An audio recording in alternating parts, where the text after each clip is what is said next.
In 2025, we're excited to celebrate 100 years of Family Counseling Services' dedication to helping our community.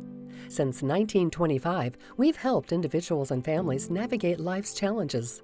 Our work has changed to keep up with the evolving needs in our community, but our mission has always been the same: get people the help they need to succeed in life. Our journey began when a small group of local citizens recognized that many people in the area were struggling just to survive. These founding board members, a list that included still recognizable names like Copley, Dreyer, and Stum, pooled a combined $500 of their own money to establish what was originally called the Family Service Organization. The issues people came to us with in the 1920s were different from what we see today, but we've always found a way to meet those needs one by one. However, our journey was not without challenges. The Great Depression brought to this area, like most of the country, a level of need never seen before. We reorganized into an even stronger organization with more purpose. Newly named the Family Welfare Agency, we hired our first professionally trained caseworker in 1937. A long, arduous war and its effects on the mental health of people in the community found us once again shifting our focus after World War II. For the first time, we contracted with a local psychiatrist and hired our first counselor in 1945. Just 2 years later, we opened the Mental Hygiene Clinic, a program designed to help local residents with mental health issues. This clinic laid the groundwork for our behavioral health programs today. In 1948, the agency decided to start charging clients a fee for services for the first time ever. Our fees were initially set at $1 per appointment. By the 1950s, the agency continued to expand. Our budget grew to just over $30,000 per year. We also formed a partnership with Loyola University to host our first mental health interns. As alcohol abuse affected the community more and more, FCS opened the Alcoholism Unit in 1963. This program would eventually become Community Counseling Center and is now Gateway Foundation's Aurora office.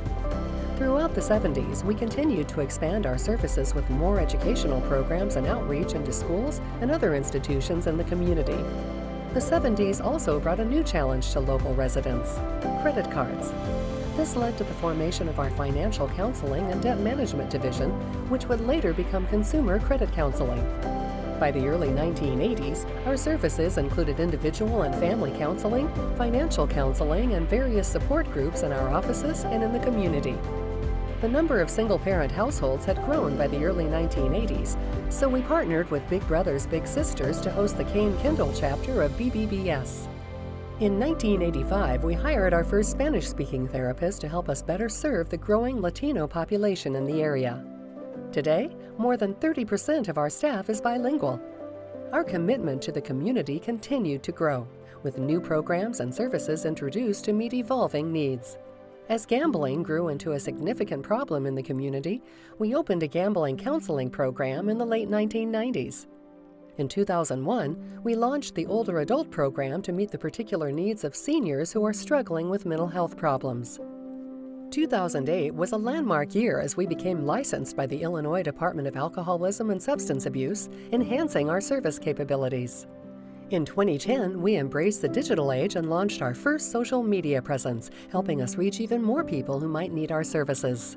In 2015, we introduced the 1-2-1 mentoring program to help children and adolescents develop essential life skills. In 2016, we became Medicaid licensed, allowing us to get more services to a growing segment of our community. By 2018, we built out the Garage Space, a multi-use facility for therapy, education, and community activities.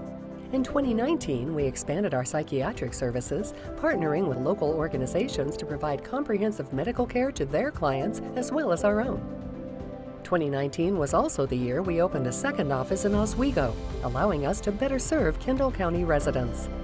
The COVID-19 pandemic in 2020 required us to quickly adapt, and we were able to shift to remote services with no interruption of care to our clients. In 2021, we hired the agency's first full-time marketing professional to enhance our outreach efforts. In 2022, we doubled the space we have in Kendall County, adding an additional 10 clinical staff to meet the community's needs.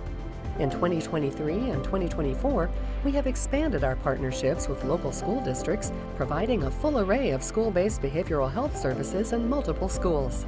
Today, our team of more than 90 employees allows us to serve over 8,000 clients every year.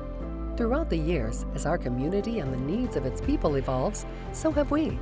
Our commitment to the people and communities we serve remains steadfast.